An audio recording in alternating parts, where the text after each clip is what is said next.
ಮಾಡಿದ್ದೇವೆ ಅಂತಕ್ಕಂಥದ್ದು ಇಡೀ ವಿಶ್ವಕ್ಕೆ ಮಾದರಿಯಾಗಿರ್ತಕ್ಕಂಥದ್ದು. ಉದಾಹರಣೆಗೆ ಅಮೆರಿಕ ದೇಶವನ್ನೇ ತೆಗೆದುಕೊಳ್ಳಿ. ಅವನು ಅಧ್ಯಕ್ಷ ಟ್ರಂಪ್ ಹೇಳ್ತಾರೆ, ಚುನಾವಣೆ ಫಲಿತಾಂಶ ಬಂದ ಮೇಲೆ ನೀವು ಅಧಿಕಾರ ಹಸ್ತಾಂತರ ಮಾಡ್ತೀರಾ ಅಂತ ಹೇಳಿದ್ರೆ ನೋಡೋಣ ಅದೇನಾಗುತ್ತೆ. ಹಾಗೆ ಅಂತಹ ಇಂಡೆಫಿನಿಟಿವ್ನೆಸ್ ನಮ್ಮ ಪ್ರಜಾಪ್ರಭುತ್ವದಲ್ಲಿ ಇಲ್ಲ. ಯಾಕೆಂತ ಹೇಳಿದ್ರೆ ನಮ್ಮಲ್ಲಿ ಒಂದು ಸಪರೇಟ್ ಎಲೆಕ್ಷನ್ ಕಮಿಷನ್ ಇದೆ. ಆ ಎಲೆಕ್ಷನ್ ಕಮಿಷನ್ ಇವುಗಳೆಲ್ಲವನ್ನು ಕೂಡ ಸಮರ್ಪಕವಾಗಿ ನಿರ್ವಹಿಸುತ್ತದೆ. 5 ವರ್ಷಗಳಾದ್ಮೇಲೆ ಹೇಗೆ ನಾವು ಒಂದಲ್ಲ ಒಂದು ರಾಜಕೀಯ ಪಕ್ಷಗಳು ಅಧಿಕಾರಕ್ಕೆ ಬಂದಿವೆ, ಹಾಗೆ ಅಧಿಕಾರವನ್ನ ಉದಾಹರಣೆಗೆ ಅಟಲ್ ಬಿಹಾರಿ ವಾಜಪೇಯಿ ಒಂದ್ಸಾರಿ ಕೇವಲ 13 ದಿವಸಗಳ ಕಾಲ ಪ್ರಧಾನಮಂತ್ರಿ ಆದರು.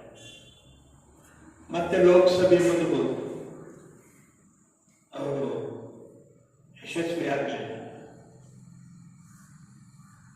ಅಳಲಿಲ್ಲ, ನಗರಕ್ಕೆ ರಾಷ್ಟ್ರಪತಿ ಭವನಕ್ಕೆ ಹೋಗಿ ರಾಜೀನಾಮೆ ಸಲ್ಲಿಸಿ ವಿರೋಧ ಪಕ್ಷದ ನಾಯಕರಾಗಿ ಕೂತು ಕೆಲಸ ಮಾಡಿದರು.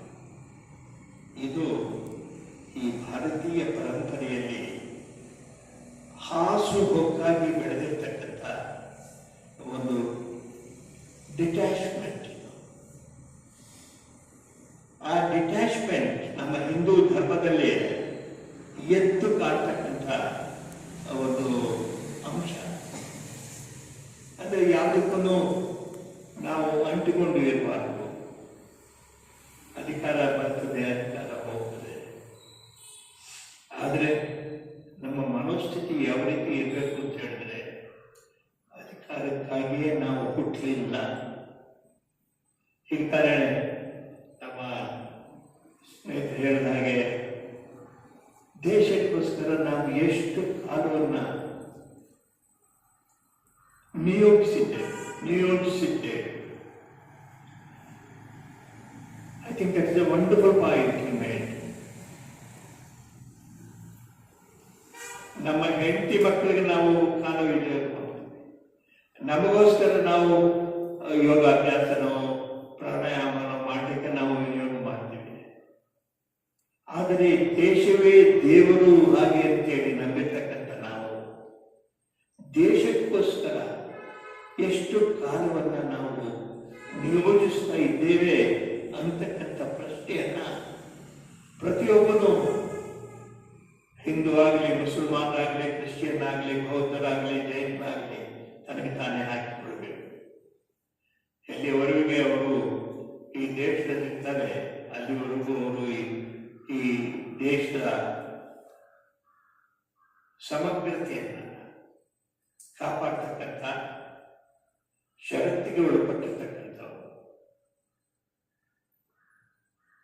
ಸ್ವಾಮಿ ವಿವೇಕಾನಂದರ ಮಹತ್ತರವಾದಂಥ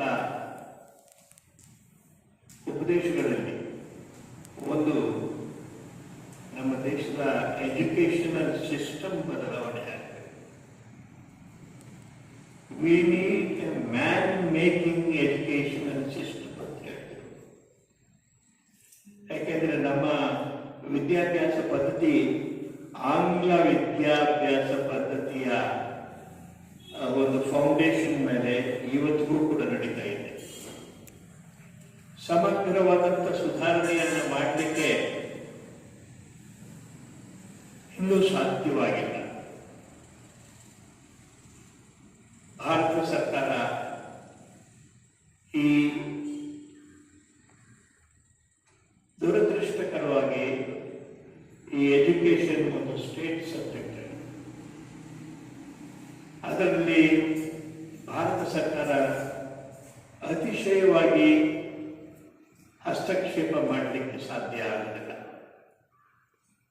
ಆದರೆ ಎದೆಯಲ್ಲಿ ಸಮಾನಾಂತರವಾದಂಥ ಸರ್ಕಾರಗಳು ರಾಜ್ಯಭಾರ ಮಾಡ್ತಾ ಇವೆ.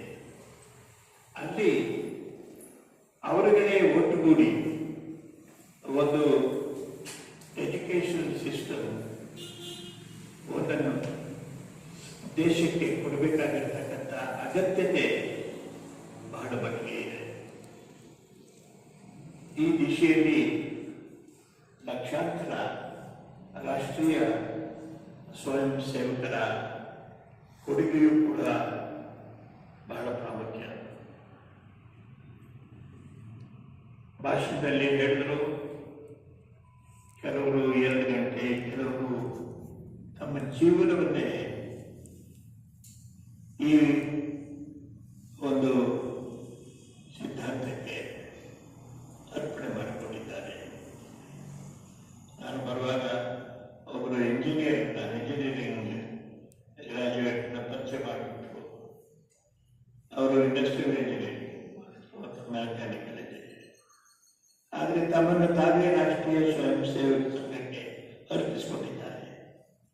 ಸೊ 24 ಗಂಟೆಗಳ ಕಾಲ ಅವರು ಅದಕ್ಕೆ ಕೆಲಸ ಮಾಡ್ತಾರೆ. ಇದು ರಾಷ್ಟ್ರಭಕ್ತಿ, ಇದು ರಾಷ್ಟ್ರ ಪ್ರೇಮ. ಇಂತಹ ರಾಷ್ಟ್ರಭಕ್ತಿ, ರಾಷ್ಟ್ರ ಪ್ರೇಮವನ್ನ ನಾವು ನಮ್ಮ ಎಳೆ ವಯಸ್ಸಿನಲ್ಲಿಯೇ ಇದನ್ನ ಇನ್ಕಲ್ಕೇಟ್ ಮಾಡಬೇಕಾಗಿದೆ. ಈ ರಾಷ್ಟ್ರ ಪ್ರೇಮ ಅನ್ನತಕ್ಕಂಥ ಲಸಿಕೆ ಇದೆಯಲ್ಲ, ಆ ಲಸಿಕೆಯನ್ನ ನಾವು ಸಣ್ಣ ವಯಸ್ಸಿನಲ್ಲಿಯೇ ಮಕ್ಕಳಿಗೆ ಕೊಡಬೇಕಾಗ್ತದೆ. ಆಗ